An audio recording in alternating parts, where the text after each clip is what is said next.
Rich Little has turned his gift for comic impersonation into one very big and seemingly unstoppable career. He's in conversation with Tracy Smith. Is it true that when you became a U.S. citizen, the judge asked you to do it in a John Wayne voice? Yeah, he said, I'm going to swear you in as John Wayne.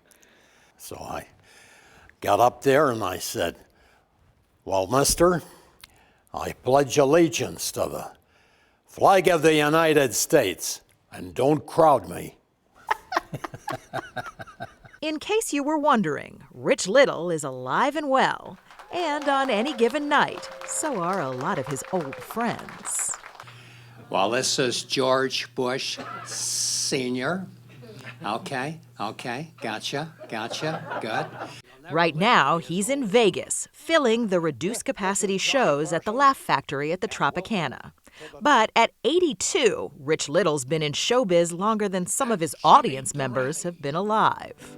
Scary tales can come true. It can happen to you if you're Andrew Cuomo. There's a play I did early in my career, Bus Stop. The walls of his home are hung with photos of people he's met along the way. Some of the biggest names of the last century. Is it sometimes hard to believe that you knew all these people? Yeah, it is. It is. It's. I mean, here's a shot of John Wayne, Jimmy Stewart, me, and Glenn Ford. You know, you can't get any bigger than that. The Canadian-born entertainer got his start imitating his teachers at school, and he'd sneak into the movies with a tape recorder so he could hear a celebrity voice over and over. That once got him kicked out of a theater showing Jimmy Stewart's 1954 film, The Far Country. And I told Jimmy about this when I first met him. He said, you did that? And I said, yeah. And he said, Rich, you should have got a hold of me. I could have sent you the movie. My fellow Americans, my name is Hubert H. Humphrey. My name is Ed Sullivan. My name is Rich Little, and boy, have I got a secret. But by the 1970s, he'd become pretty much a fixture on TV, especially game shows. Does it take physical dexterity to do what you're doing?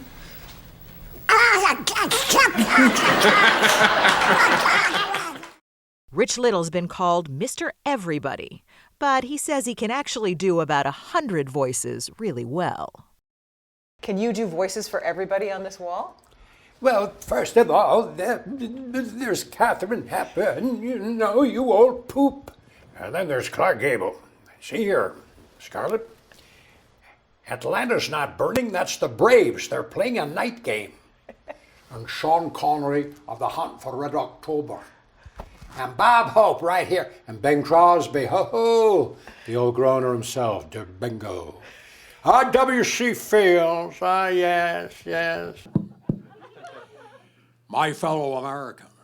Of course, he's also done just about every president, from Richard Nixon to Gerald Ford, Jimmy Carter, George Bush, and George Bush. And this summer, he'll be in New York appearing in an off-Broadway play as Nixon about what would have happened if he hadn't resigned. Do you have a favorite impersonation? Yeah, I would say Ronald Reagan. Will? Because he was a great friend of mine. We got along great together. I was even up in their quarters in the White House for lunch. In fact, when the Reagans left Washington for good and flew home to California, Rich Little was one of the first to greet them when they landed. In fact, I think my impression of President Reagan is getting better and better, because every time I do you, sir, I get this terrible urge to run off with Nancy. Truth is, his impersonations haven't always been just for laughs. When David Niven shot this movie, he was terminally ill with ALS, and his voice was barely a whisper. So a lot of what moviegoers heard was actually Rich Little. I mean, I'm sure the sergeant is totally up to date on my somewhat checkered career. Right, Sergeant? But maybe his best-known impersonation was Tonight Show legend Johnny Carson. Little was a regular on the show for years and even guest hosted a number of times until the show abruptly stopped calling. What happened with The Tonight Show? Well, I was never quite sure. Either I said something that rubbed somebody the wrong way, or Johnny got tired of me imitating him. I don't know. But suddenly I was a no book on the show, and I tried to find out why, but I never really found out. They did meet again after Carson retired in a chance encounter in a Malibu restaurant. And when he came over to the table, he said, "Richard, are you still impersonating me?" And I said, "Of course." He said, "Really?" I said, "Well, yeah, John. I mean, people love it. It's one of my best impressions." "Well, I thought, I'm not on the air anymore. Maybe they've forgotten me." I said, No, they haven't forgotten you at all. My gosh, I'll be doing you for years," which is true because I'm still doing them. The world's greatest crossword puzzle addict died yesterday. And tomorrow, they're going to bury him 8 feet down and 3 feet across. These days, Rich Little is still keeping Johnny's memory and those of dozens of others alive. This is Carol Channing. Hello. And after nearly 60 years, the voices come naturally to him. The hard part, he says, is trying to keep his own voice from fading away. When you get to be as old as I am, it's tougher to get on TV. Now, I'm thrilled to be on this show today because this is probably the first time I've been on network television in 30 years. In 30 years? Mm-hmm.